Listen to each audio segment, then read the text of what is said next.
অনেক দিন পর স্কুলে ফিরে এলাম। চারদিকে সব কিছু আগের মতোই আছে, শুধু আমরা নেই সে আগের মতো। এই মাঠে একসময় দৌড়ে বেড়াতাম, আজ কেবল বাতাস দৌড়ায় আমাদের স্মৃতির ভেতর।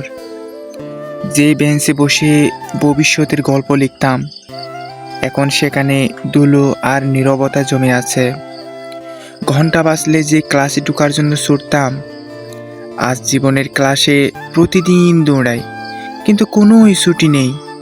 যে বন্ধুর সঙ্গে টিফিন ভাগ করতাম, আজ সে হয়তো অন্য শহরে অন্য জীবন নিয়ে ব্যস্ত।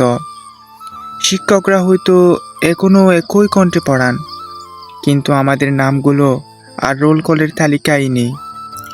সবচেয়ে কষ্ট হয় যখন বুঝি এই স্কুলটা ঠিক হয়ে আছে, শুধু আমরা বদলে গেছি।